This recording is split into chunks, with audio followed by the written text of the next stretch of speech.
Well, welcome to the Alpha Course. My name is Keith Collins. I'm one of the pastors here at Lakeview Christian Center. And how was the food tonight? All right. Good. Listen, if we can at least do that right, we feel like we've succeeded. So good food is awaiting you here on Tuesday nights, at least for the next 10 weeks. Well, tonight what we want to do is just introduce you to whatever this thing is that you've been invited to called the Alpha Course. And, you know, folks come in a variety of invitations. Maybe you were invited by a family member or a friend. Sometimes folks have just gotten an announcement or an invitation or a door hanger on their door just letting you know that this was happening in the neighborhood, and folks have come from that. So you may not know anybody here at all, or you know the person, just one person that you've been invited by, and so certainly you're a little bit curious as to what exactly is this thing called the Alpha Course. And well, we want to answer that for you tonight, but we thought it'd be interesting just to let you see it first.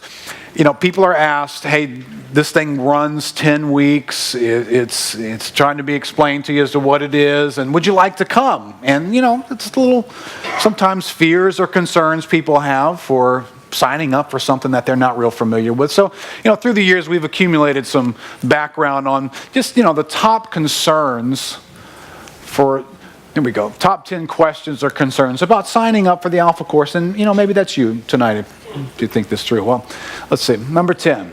10 weeks? Really? Number 9. 10 weeks. Really is that many weeks? Number 8. Afraid of being asked to hold hands and sing Kumbaya. It's a church, it's religious, this whole thing, who knows? Number 7. Afraid of being asked to hold hands and spell Kumbaya. Which I'm always excited that you learned how to spell that tonight when you came here, if nothing else. Number 6, afraid you might miss a rare story about Donald Trump. You know, you don't get a news feed, you're not at home. Who knows what he might do that you want to keep up with. Number 5, 10 weeks, really. Number 4, concerned Kool-Aid may be a beverage choice at some point. All right, you just dated yourself if you laughed at that one. Because there's a lot of young people in the room are going, what's wrong with Kool-Aid? They've never heard of Guyana. You know what I'm talking about? All right, number 3, fear of handling snakes. You know, who knows what could go on here. Number 2, concern that Alpha is the sister company of Amway, and you're going to be asked to join. Number 1 concern, 10 weeks, really? Well, what exactly is the Alpha Course? Well, we've been doing this for quite a while. I think we started in about 2001 or so, doing 2001, 2002? Which one is it? 2001, doing the Alpha Course here. So we've just had a lot of folks participate in it through the years. And through that time, we just put together a little Alpha video that tells the story of some of the folks who have been through our Alpha Course with us here and can give you an idea of answering questions about what the course is about. So let me just watch this video with you, and we'll come back and introduce the evening to you after that. Hi, I'm Keith Collins. I'm the senior pastor of Lakeview Christian Center. And I'd like to take a moment to introduce you to the Alpha Course. It's really a unique course. It's been held in churches, universities, prisons, coffee shops. Over 27 million people have done Alpha in 169 countries and 112 languages. Here at Lakeview, we've been doing the Alpha Course since 2001, and we've seen thousands of people attend our course over those years.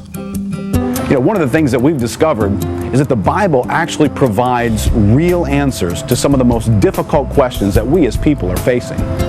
The question that I needed answered most, that had been with me for decades, was why am I here? You believe what you believe, I believe what I believe, but who determines who's right or wrong? And I just knew that somebody was wrong. They all couldn't be right. Somebody had to be wrong, so I just assumed they were all wrong. I was just looking for something, you know. I tried what the world offered me. I went through the program. I tried to be sober there. I tried to find my own sense of spirituality, and it wasn't working for me. Was there a God? Is the Bible real? Who is Jesus? Why should I read the Bible? Why should I go to church? I had many questions. You know, in our 90-mile-an-hour paced life, sometimes one of the most valuable things we can do is just pause and stop and ask good questions like, what do I believe? And why do I believe it? And what really is the meaning of life?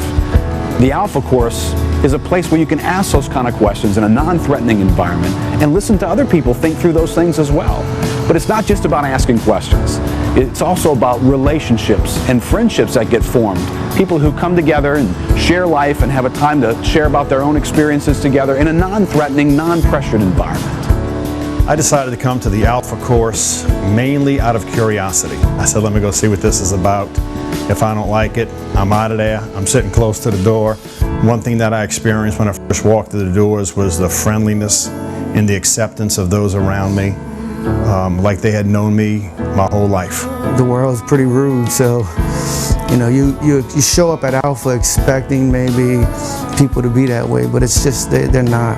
It was friendly. It was fun. It wasn't just dinner at a church environment. It wasn't somber or sober or stiff. There's a lot of people there too. So I didn't feel so centered on. I didn't feel alone. When I first came to Alpha, I was really afraid. I didn't know what was going to happen. Everyone there was very, very, very nice, and they welcomed us. We felt very welcomed immediately. So the fear vanished, although I was wondering what we're going to do for those 10 weeks. On a typical evening at Alpha, we'll come together, we'll have a great meal, then we'll have a brief teaching, and then afterwards there'll be a time of discussion where people can just share their own thoughts about the topic that was presented that night, and you can listen and interact with others as they think through some of the questions of life that are being discussed. Alpha is it's a place where you can think. It's a place where you can challenge your thoughts. You can challenge other people's thoughts. And it was accepted and encouraged. It really got your thought process going, got you thinking about why you do the things that you do in your life. And what are you basing that information on, and why do you believe what you believe? We were learning, but at the same time it was fun, we laughed a lot, we joked a lot, and we were serious a lot. You go, you listen, and you talk about it. It's a place that's warm and welcoming, and you could have your questions answered and not be afraid of the answer. It's not threatening. You could leave if you want to, but if you stay, you could learn so much. This was a place that I could think. This is a place where I could discuss and have intellectual conversations. I didn't have to leave my brain at the door. Whether you're asking questions about life or about Christianity, or maybe just curious about what the Bible really says, why not invest 10 weeks in a course that's designed to probe those very issues? Everyone needs compassion, a love that's never faded. Let mercy fall on me. Come check it out. If you don't like it, you don't have to come back. But if your experience is like so many others, we believe you will enjoy it, and you'll form friendships that will last a lifetime. It has totally changed my life, my relationship with my husband, my children, most of all the Lord. I definitely think that no matter what the issue is, the Alpha Course has the answer to. I think you should come to Alpha because it'll change your life. It changed ours, and we've invited some friends to come because we thought it might help them too. This was a true learning experience for me.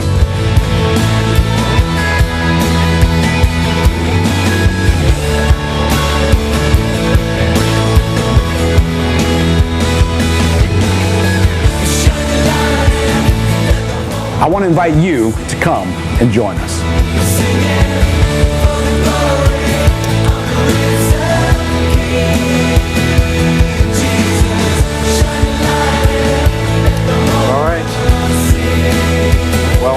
Here you are. You've accepted some kind of an invitation and shown up. The Alpha Course, interesting its origins. There was a fella in London, England, who really kind of invented the course. A fellow named Nicky Gumbel. He's got an interesting background. He's a Cambridge-educated lawyer who then went to Oxford and was educated in theology and became a pastor, and that's what he does now. He wrote a book called The Questions of Life, and I kind of like that title. Because if there's one thing that we take for granted, is we just set off in life and start living life. And sometimes you just get caught up in that so quickly that you don't ask good questions about stuff that's really important. It's like, why am I living the way I'm living? Why am I making these choices? I came across this thought from an author named Os Guinness. And Oz wrote a very interesting book, and he said this. He says, most of us feel immortal in our teens and 20s, then move through life so fast in our 30s and 40s that we lose sight of the journey and think only of our careers. Even in our 50s, we barely hear the roar of the rapids several bends downriver. Have you awakened to the journey of life? Or are you among those drifting down the years? Are you among those so caught up on the project of themselves that they choose not to hear the flow of time? Are you living an examined life? Or are you living in the hand-me-down ideas of others? Are you open to the full interrogation of life? Or are you closed to the search because you believe what you've always believed without question? I mean, it's just we inherit a lot of stuff, right? We just inherit a lot from those who have gone before us. But in matters of what do we base our life on, and how do we provide answers when it feels like the wheels have come off and life doesn't feel like it's working at this point, or things that used to be satisfying don't satisfy us anymore? Well, how do we ask questions then? And then where do we go to get the answers to those questions? And if we're brave enough, we're all admitting we're all asking questions. Right, we just maybe not putting them into words. Here's a couple of guys asking questions we might recognize. Shia LaBeouf, pretty famous actor and successful guy. He says, sometimes I feel I'm living a meaningless life, and I get frightened. I know I'm one of the luckiest dudes in America right now. I have a great house. My parents don't have to work. I've got money. I'm famous. But it could all change, man. It could go away. You never know. He says, I don't handle fame well. Most actors on most days don't think they're worthy. I have no idea where this insecurity comes from, but it's a God-sized hole. If I knew, I'd fill it, and I'd be on my way. A lot of us recognize Mr. Tom Brady, Pro Bowl quarterback, Super Bowl winning quarterback. He did an interview with 60 Minutes, which was interesting after we won one of his Super Bowls. He says this, why do I have 3 Super Bowl rings and still think there's something greater out there for me? I mean, maybe a lot of people would say, hey man, this is what is. I reached my goal, my dream, my life. Me? I think, God, it's got to be more than this. I mean, this can't be what it's all cracked up to be. Steve Croft, the interviewer, followed up and asked him, well, what's the answer? And Brady's response was, I wish I knew. I wish I knew. I love playing football. I love deflating footballs. I'm sorry, he didn't say that. He didn't say that. Clarify. I love being quarterback for this team, but at the same time, I think there are a lot of other parts about me I'm trying to find. Right? How about some of us might recognize Ted Turner back when there was only antenna TVs. Ted gave us cable TV. Remember those days? During an interview with Barbara Walters, she once asked Ted Turner, what do you mean by success? What to you is successful? He replied, I think it's kind of an empty bag, to tell the truth. You have to get there to really know that. Money doesn't buy happiness, and neither does honors or positions and awards or trophies. And he had a few of those. Jim Carrey, he says, I think everybody should get rich and famous and do everything they ever dreamed of so they can see that it's not the answer.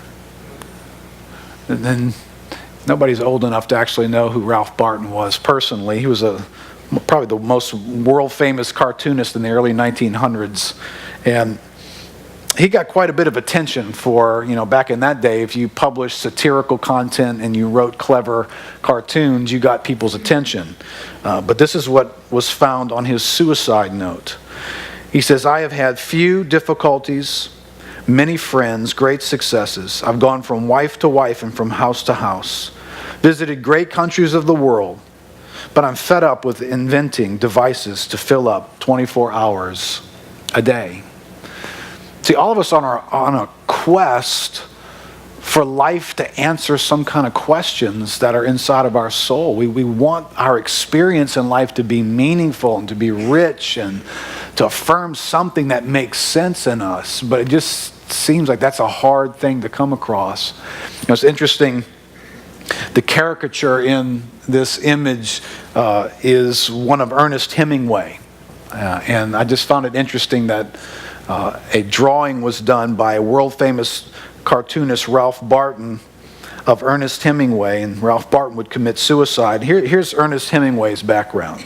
Silver Medal of Military Valor in World War I, won the Pulitzer Prize in 1953, was Nobel Prize winner of Literature in 1954. 2 of his books would be named to the list of the 100 best English language novels of the 20th century.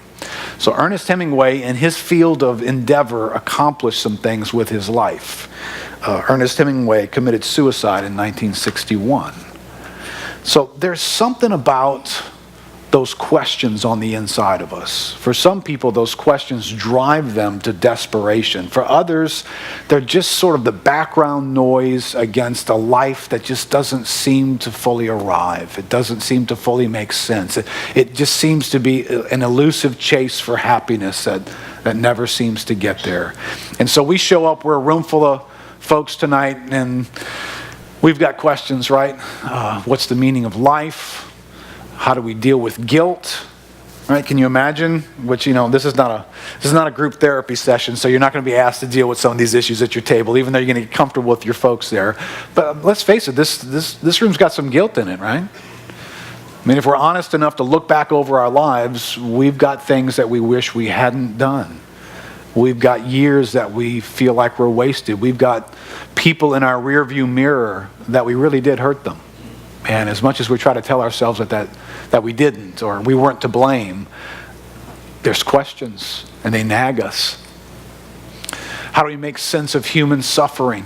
It's all around us in the news constantly. What's the cause of evil in the world today? How do I pray? All right, these are just questions that we have, and we're trying to figure out, how do we do this life? And what a great thing to be able to slow up just for a few Tuesday nights and ponder some of those questions and see if there's some answers that can make sense or can find its way into a little niche in our lives. As I mentioned, I'm a pastor here at Lakeview. I've been pastoring here for 25 years now, and before that I had a real job. I worked for 6 years down in the CBD in the business world. I'm a local guy here. I grew up going to school locally. I went to LSU and went to University of New Orleans, graduated with an engineering background, so that's what my education is. I grew up in River Ridge. You guys from River Ridge? 1, 2, 3. All right. My homeboys from River Ridge. So I haven't gone too far. I've moved from River Ridge. I live out in Destrehan now. I'm married, have 7 children. Yes, I was Catholic. Yes, we had a TV. Yes, we know where they come from. Those are usually the questions that come after you say you have 7 children. I can remember back in the day growing up, my mom was an English woman, very proper. They would try to make sure that you stayed in bounds when you're out in public. And she would say there was 3 things you just didn't bring up in public conversation, right? So there was religion, politics, and sex. You just didn't bring those things up. I think she'd roll over in her grave now. It's like you wouldn't have reality TV without some of those, right? I mean, this is what we watch all the time now. But one of the great things about the Alpha Course is you come in here on a Tuesday night and the topic of religion is not going to sneak up on you, right? It's why you're here. Now, a couple of y'all rolled your eyes when I said that.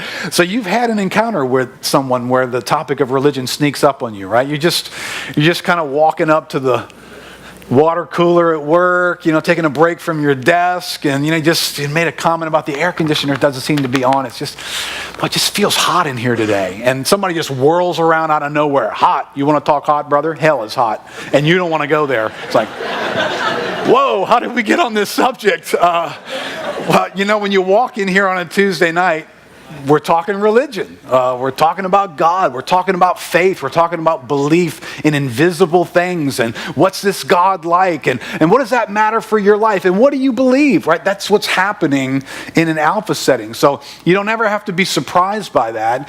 And that's a little liberating to know that you're going to be sitting at a table, knowing that's the discussion topics, and knowing you have the freedom to say whatever you want to say.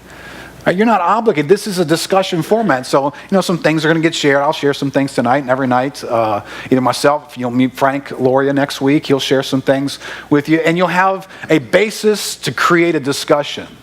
But what we really want you to do is just explore your thoughts in these categories. And so that's why there's a table, and that's why it features a table discussion for you to have the ability. It's like, here's what I think about that, or here's how I was raised, and this is what I believe. And so it's really a fun format if you give it a chance. And so if you're just trying to figure out, do I really want to come? Hey, just come for the first few nights and then just decide, is this really for me? Like I said, most of the folks that go through, they stick with it. We've had courses that start with this number of people and end with just about exactly this number of people that go through all 10 weeks. You're not going to be forced to speak. I know a lot of public settings, people need to be armed. Your table leader is not armed. He will not point a gun at you and force you to answer any of the questions. If you're not comfortable in public settings talking about something, just say, I just want to hear what other people have to say.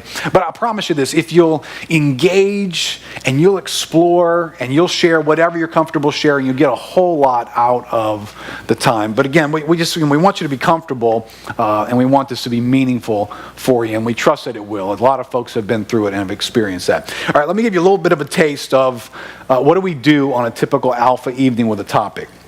Well, next week, if you have the courage to come back, you get this really cool red book that everybody is going to be dying to have after I talk about it tonight. All right, so week 1, do you guys have any kind of outlines tonight? Don't you normally have a little bit of a... All right, you've got like the cheap, I'm not sure you're committed version at your table, but if you sign up tonight, you get one of these free of charge. All right, so session 1 is titled, Is There More to Life Than This? Right, so it's on page 7, I think it's, I may even say that. Is there more to life than this? That's not a foreign question for me, because I can specifically remember being a teenager and laying in my bed one night and asking that very question. And I hadn't traveled too far down the road of life, right, as a teenager, but somewhere, even in that short, brief life existence, I was beginning to experience the routine, the rote, the repetitiveness, the familiarity of life that was making me say, this doesn't feel really, really, really rewarding. Is there something more to life than this? Well, religion jumps into that category and seeks to provide answers, right? We're on your next page there, page 8.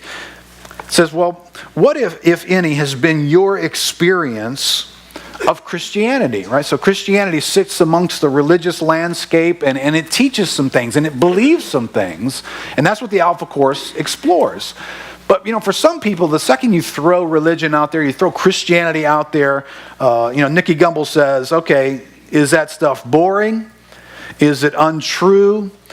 Is it irrelevant? That's how some people feel about the topic of religion, the topic of Christianity. And I can relate to that to some level. Because I definitely would have thought, if Christianity is anything, it's boring. It's boring. I mean, the people that I could see that were in the system of religion that was Christian, they weren't very excited folks. They just looked boring. And, I wasn't itching, please, Mom and Dad, please take me to church, please. I didn't grow up that way. Any opportunity to avoid things, miss things. And, you pull up in the church parking lot, right, and you don't see this guy, right? Where is this guy in the church parking lot? The big G for God. He's there early. He's got brats going on the grill, and people are coming in for the church service, and he's like, woo, today, baby, yeah, high-fiving God, man, yes, and they're just excited about God. This is not the way people looked in the church parking lot when I pulled up. And so my impression of Christianity was, man, is there It doesn't look like there's much here.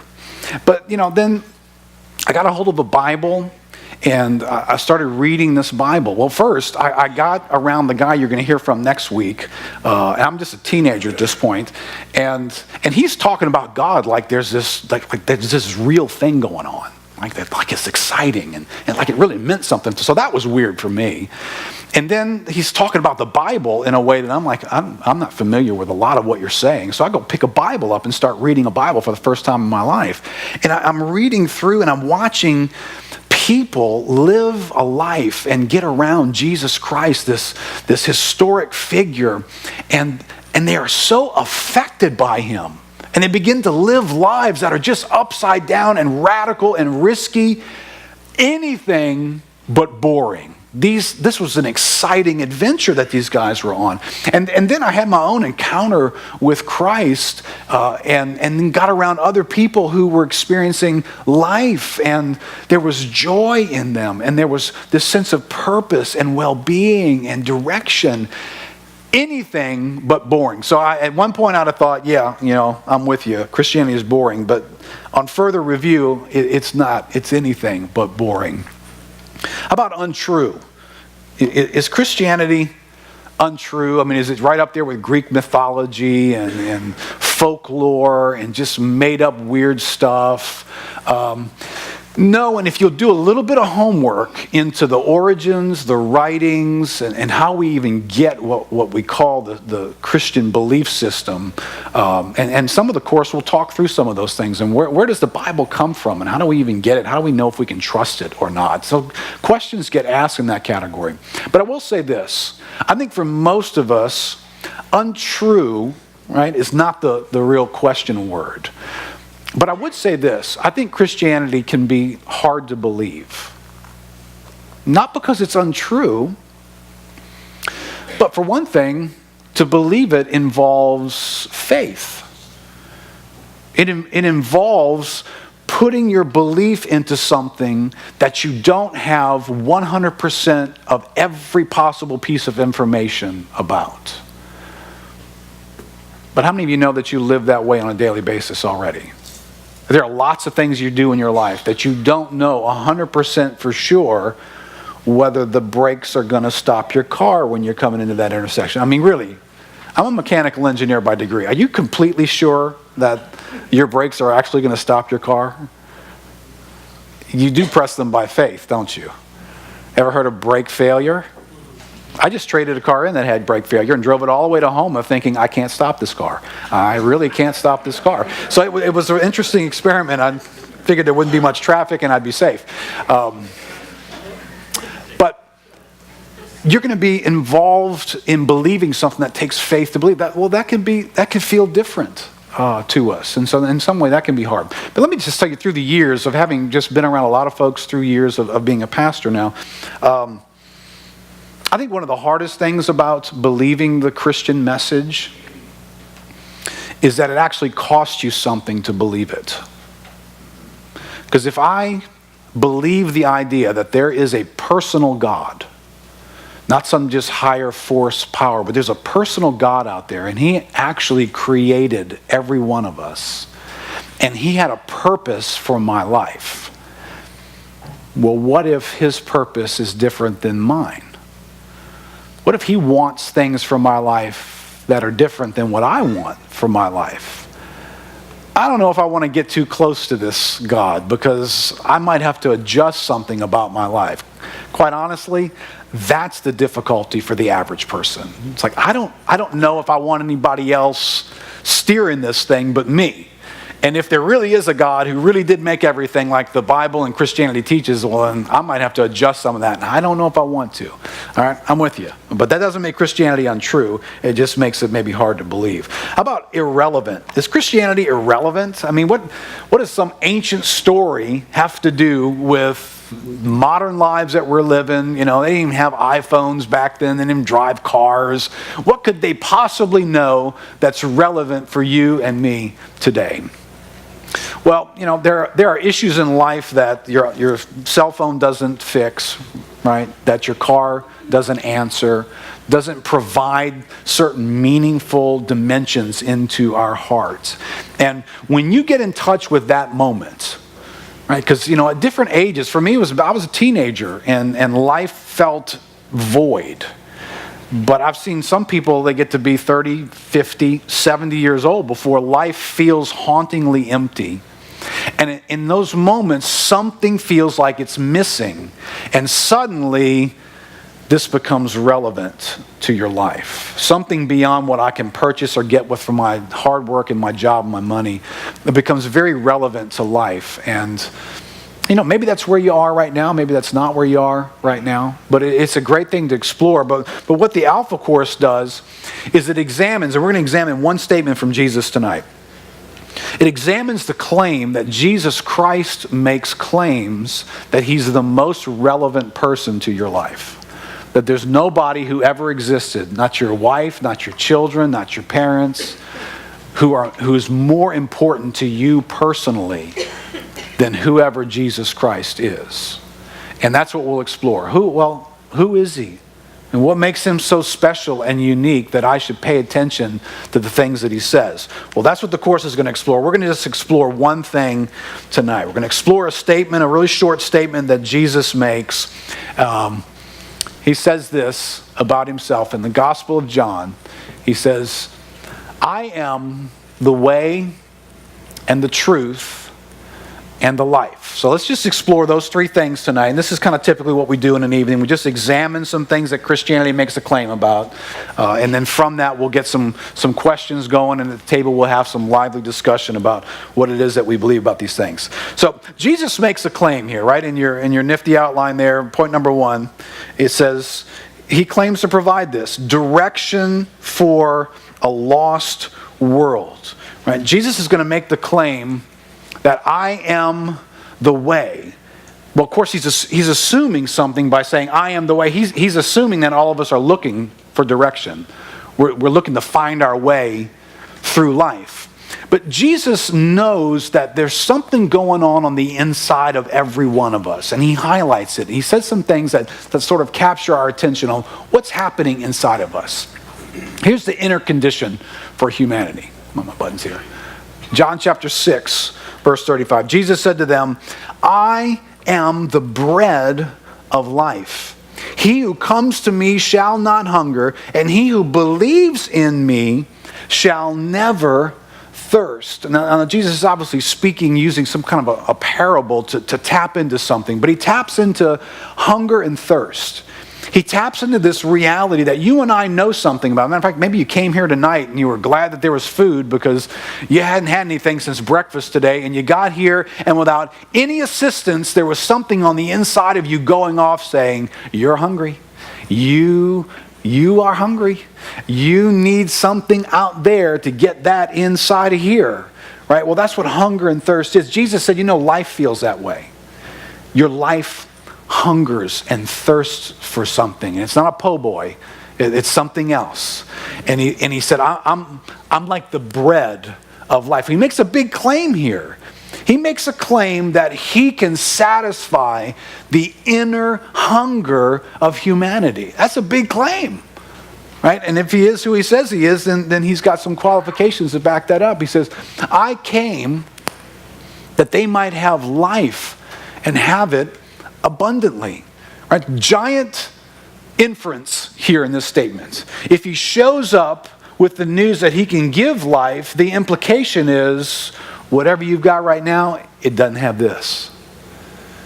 You're alive, but there's an aspect of life that's missing in you. And Jesus gets that, right? So the question for us is, are you in touch with an inner hunger? Are you in touch with sometimes life itself feels like, I need to get something else from out there in here. It just feels like something is missing. Right? I came across a program a number of years ago by a guy named John Stossel, and he just had an interesting angle on this. It was a program he called The Pursuit of Happiness. It was just a 1-hour program, but it really was about this. It was about man trying to fix his inner hunger. Have a look at this video real quick. It's a little dated, but it's very helpful.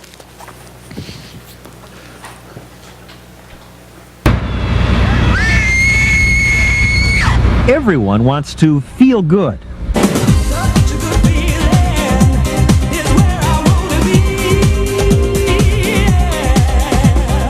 And while many of these things do make people feel good, if not great, they don't last, say the researchers.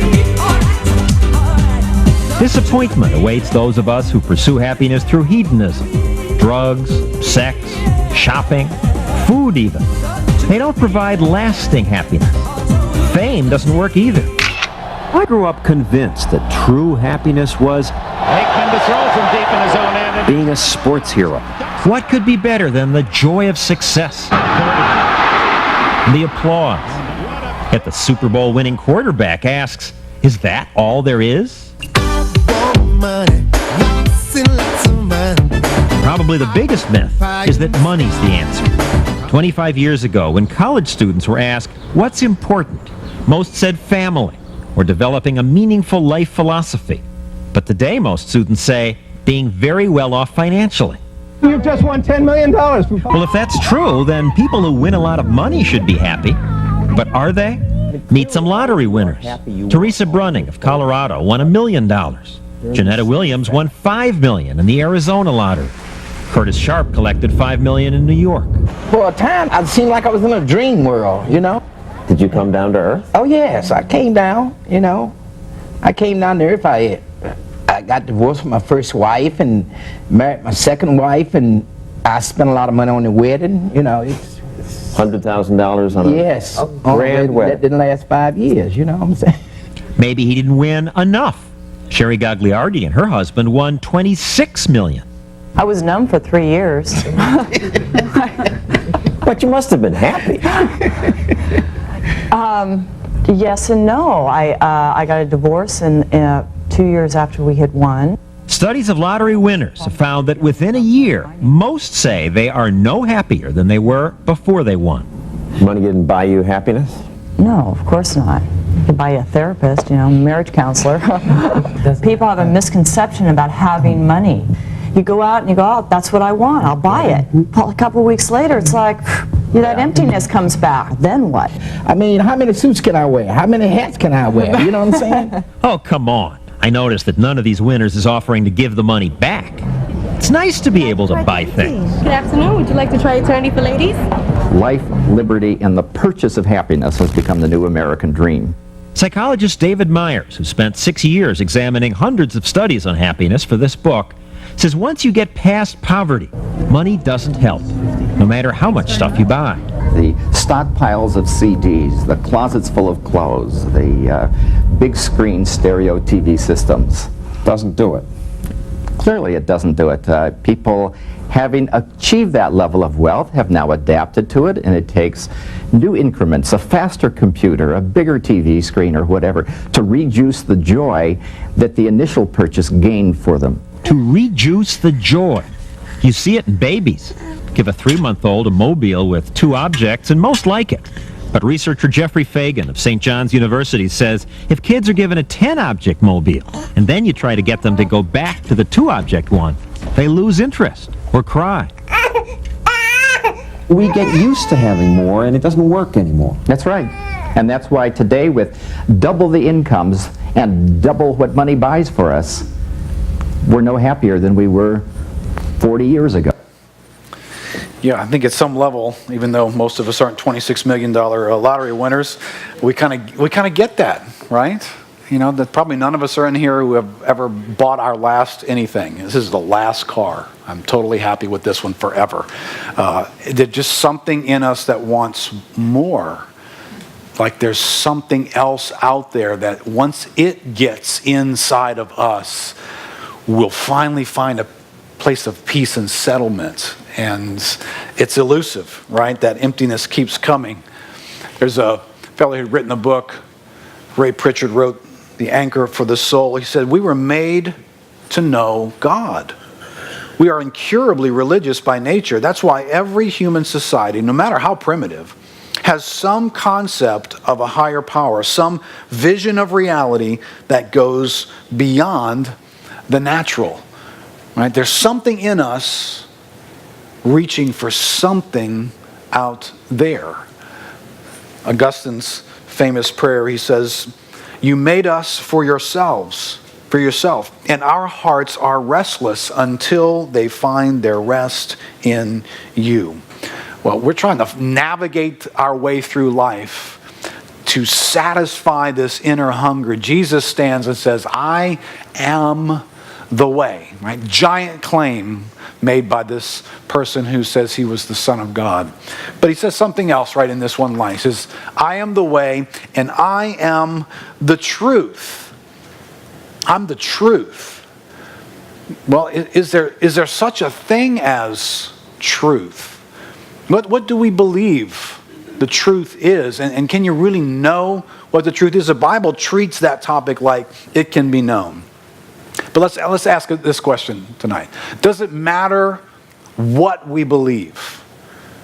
Right? Our time frame doesn't seem to be real concerned that anybody believe one thing in particular, as much as every individual is given the right to sincerely believe whatever it is that they believe.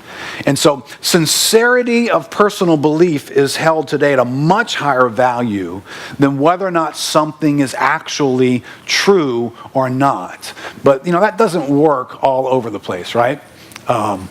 It's not just enough that people would have a sincere belief in something, because they could be believing in something sincerely that isn't going to take them anywhere. That's not even true and not even going to be a reality for them. There was a number of years ago, there was a small group of cult believers that were following a man named Marshall Applegate, and somehow they had become convinced, and he had convinced them, that when the Hale-Bopp comet traveled through our portion of the galaxy, trailing behind it was an alien spacecraft, that if they were to commit suicide together, they would be whisked away from all the pains of Earth and taken aboard this spaceship and taken away from here into a greater place.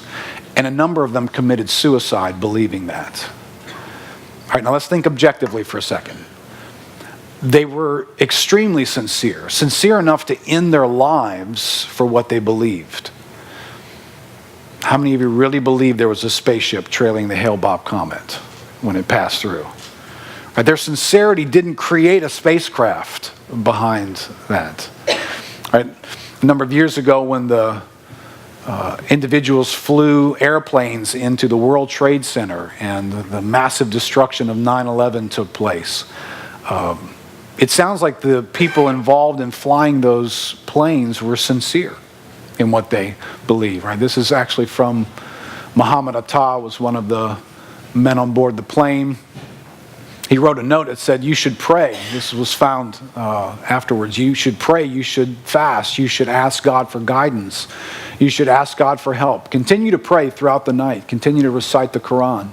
You will be entering paradise, you will be entering the happiest life, everlasting life."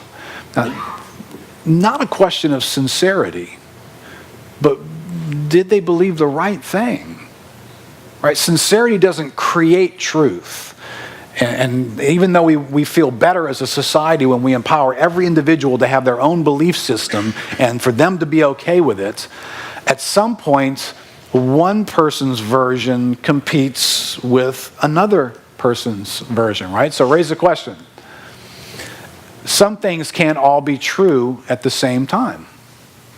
Right? One of the chief questions that religion is trying to answer is, what happens after you die? So you've got available to you a few options. You cease to exist. You go into some kind of a sleep state where you have no consciousness of anything. It's just blank and it's over. Or you are reincarnated. You come back in some kind of other life form here upon the earth, and you just can live in this cycle over and over and over again. Or you end existence here upon earth, and you exist then forever in either a place called heaven or a place called hell. All right, now just regardless of what you think about any one of those individual options for the afterlife, they can't all be true. At some point, you and I have to make a decision that it's unreasonable to make things coexist that contradict each other that way. One of those things can be true. but they can't all be true. And when you look out in the landscape of religion, I know it can feel like just a bunch of confusing sort of smoke and mirrors and all these religions. Does it really matter what everybody believes? In the end, it's just, just as long as you're sincere. But think for a moment. Religions teach a variety of things, right? Islam teaches that they are unbelievers who say that God is the Messiah, Mary's son. The Messiah, son of Mary, was only a messenger. Right? So Islam picks up the person of Jesus Christ and says, regardless of what the Bible and Christianity say, he's not who they say he is. He was only a messenger. He's not God come in the flesh. Right? They say elsewhere in the Quran, Christ Jesus, the Son of Mary, was no more than a messenger of Allah. Say not, Trinity, desist.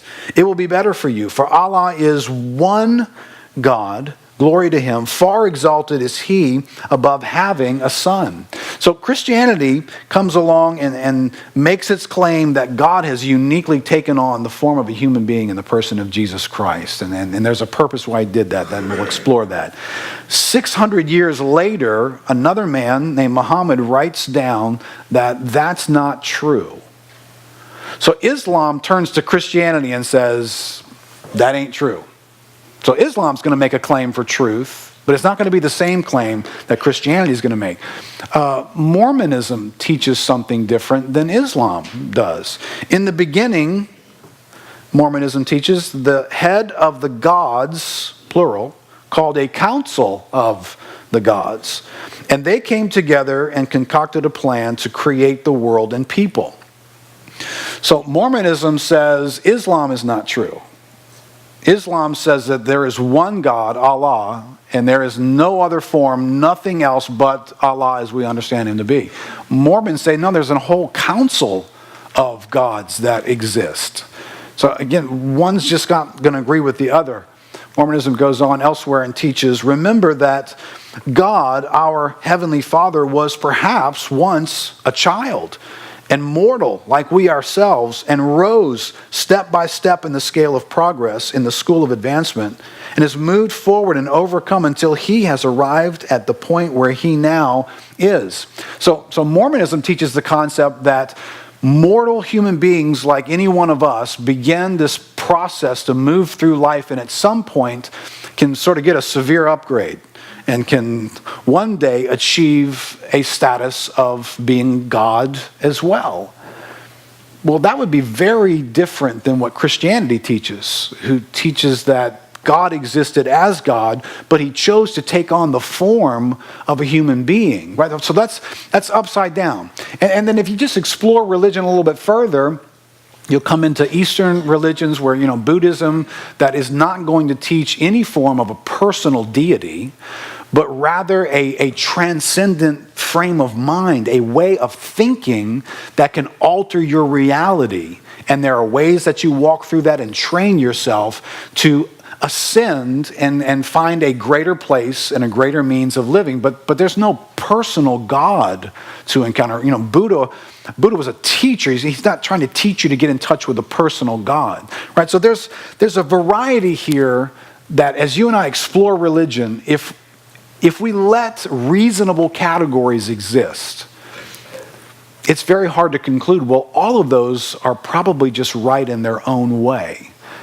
That's not how we think our way through life on an everyday basis. When things contradict themselves, it forces us into a choice of, well, which one of these is right? Because they both can't be right. One of them could be right, but they all can't be right. And Jesus makes this big statement. He says, I am the way, and I am the truth. And then he makes one last statement that we'll explore. He says, I am the way, I am the truth, and he says, I am the life. And, that's an interesting statement that he said. A little bit earlier we were looking at the passage in John where he talked about being the bread of life. And he made claims that I came so that they might have life and have it abundantly. So it's an interesting thing that the Bible is teaching here. Jesus claims to be the one who can lead us into a life that we don't have. That's an interesting message, right? Everybody do this with me? Do you have life? It's a strange thing for Jesus to walk into it. I mean, if you preached that message in a cemetery, that makes sense. Hey guys, I came that you might have life. Right? And he comes coming up out of the grave. This is to a live audience that he's saying, I came that you might have life. Well, what was he talking about? Well, he was talking about that inner dimension of life, that inside life of every human being, that these other Augustine and others refer to as something that was missing, this internal hole, this piece of us that feels like it's not there. Well, here's the storyline of the Bible that brings us to present day, is that there's a personal God who, out of his love and his desire to share his love and who he was, he created man. And he enters a relationship with man. And in that relationship, he puts up a boundary. And he says, basically, trust me for everything in your life. In the garden that I've given you, there's a gazillion trees. There's much to enjoy. There's everything you need. There's this one tree in the garden that I'm telling you not to eat from that tree. Because the day that you choose to eat from that tree, you will surely die. So that's the source of death. That disobedient act and the eating of that tree brings something called death. But what's interesting, if you've ever read the Bible story about Adam and Eve, it's not like they went over and plucked an apple off and said, cheers, honey, took a bite, and then both of them just keeled over flat, dead on the ground. That's not the story, is it? They did eat of the fruit of that tree, and they did die. But they kept on breathing. They still had a heartbeat. Their brain waves still had activity. They could still have conversation. They could still do life. But they were fully dead in some way. On the inside, what became every man's experience from Adam and Eve on is to be alive on the outside and dead on the inside. And Jesus makes this enormous claim that he could fix that. That he could come and he could bring life on the inside where it's missing.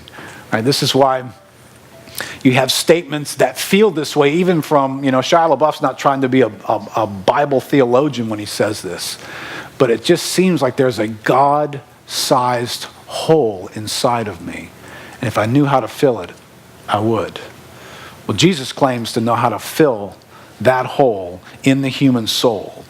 Right? And so here's what we want to do in the Alpha Course is we want to explore this person named Jesus Christ, what he claimed, what he taught, what the Bible says, what it says about life. Is he qualified to make the kind of statements that he made? Is there something special about him that maybe we should listen to him uniquely because of something special? Or is he just the latest religious fad kind of kooky idea person that a bunch of folks have, for some strange reason, following this guy? All right, well, over the next 9 weeks, you've already made it through the first week, so it's just 9 weeks now already. That's going to get explored, and here's how you can do that. If you want to come and participate, I think there's going to be a sign-up list at each table, just so we have an idea how many folks to expect next week. And typically, what many folks will do sometimes is they might realize after listening through this and figuring out what it's about, maybe they've got a friend, cousin, relative, somebody we work with who is into this kind of stuff or might be interested in something like this, and they want to bring them back next week. All right, well, if you know for sure they're coming, let us know. If you don't know for sure, just show up with them. We'll figure out where to put them. That's not my problem or Frank's problem. That's the guy who feeds you's problem, and he'll figure that out. But, all right, so honestly, if I'm in this room tonight and I'm here for however I got invited to this thing, I might be suspicious. There's some kind of hook in this, right? Why do people really do this? You're gonna ask us to join something? Is there something you're gonna sell us along the way? I think I still have this image. Is this up here?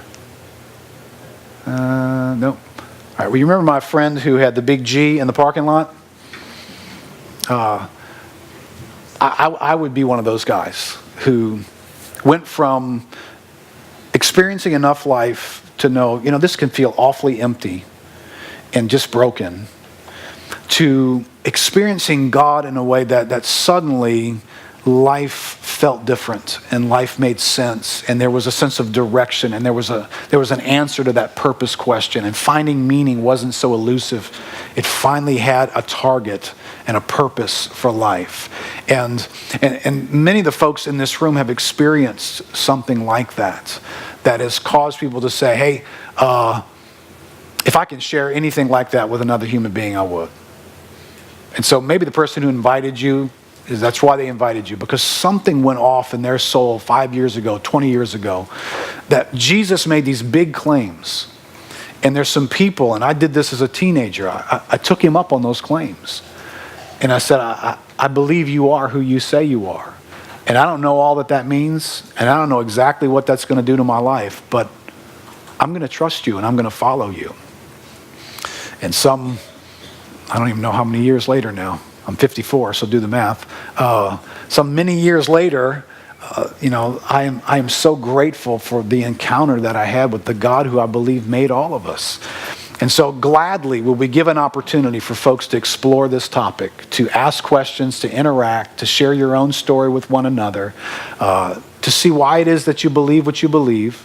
And maybe after 10 weeks, you walk away more convinced of where you're at right now than you ever have been. Okay, that's great.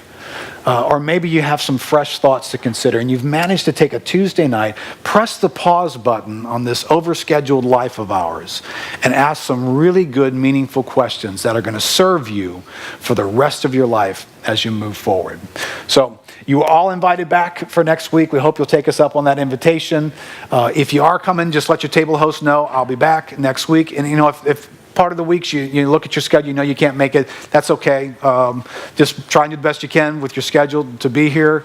And if you want to invite somebody back, we have a kids program going on right now. So if you have kids up to the age 11, you're welcome to have them come back with you, or you're welcome to have friends who may have kids that age come back. I guarantee if you bring your kids back, they'll drag you back the next week after that. They have a great time downstairs, a spacewalk. There's all kinds of fun stuff that they're doing.